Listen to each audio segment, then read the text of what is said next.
For 17 years, we didn't even know anything about ourselves. We didn't know where we was from. We didn't know why we was placed in foster care. We didn't know if our parents was alive. You know, all we knew was our biological names. You know, we've been going through stuff since birth, and to have to experience all of that growing up, it was just very, very hard. But God do everything for a reason, and He gives His toughest battles to His toughest soldiers.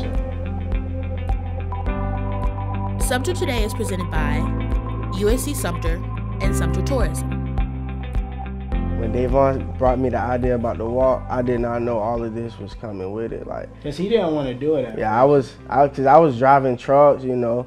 I got kids, so I was like, you know.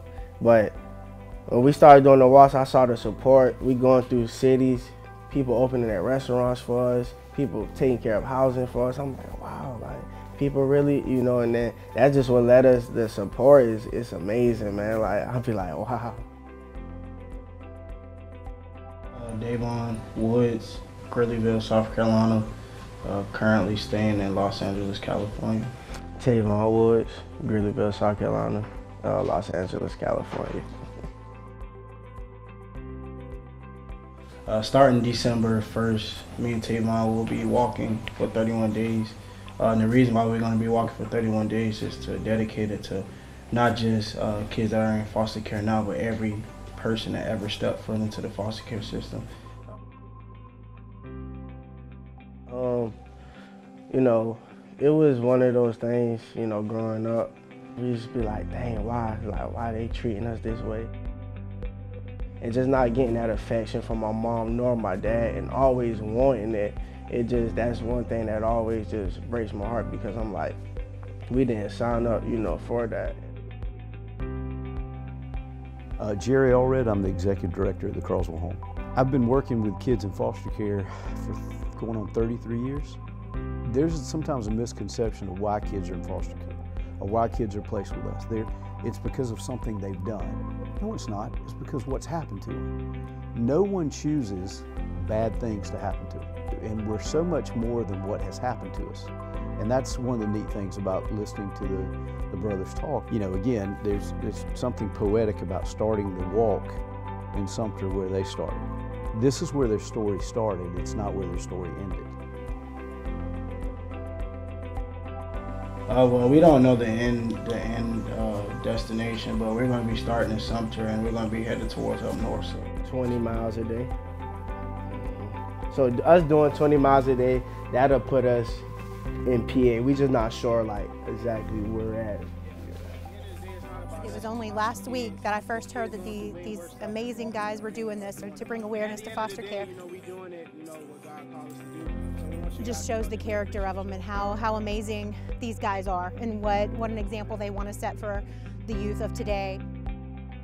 My name is Lisa Ingram, and my relationship to Davon and Tavon is, I guess I was their foster sister. So my parents, Bill and Maxine Carter, were foster parents for the state of South Carolina. When the boys came into care right out of the hospital, my mom and dad were called. They were adopted out through I guess a closed adoption, and they were no longer allowed to have any contact or anything like that with the boys. The adoptive parents didn't want that. Yes. Way too long.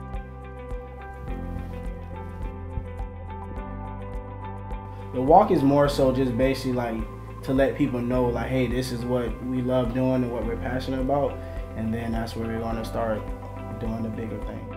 But eventually our goal is to open up our own facilities, my own schools for kids, and specifically for kids in foster care, and also open up transitional housing for kids that age out of foster care, so that we can knock down that rate of homelessness and kids getting incarcerated, getting hooked on drugs and stuff like that. And sometimes we don't really like to share our goals, because when people be like, oh, you want to do school for foster care, they start looking like you can't do it. So like, yeah, we can do it, and we can do anything we put our minds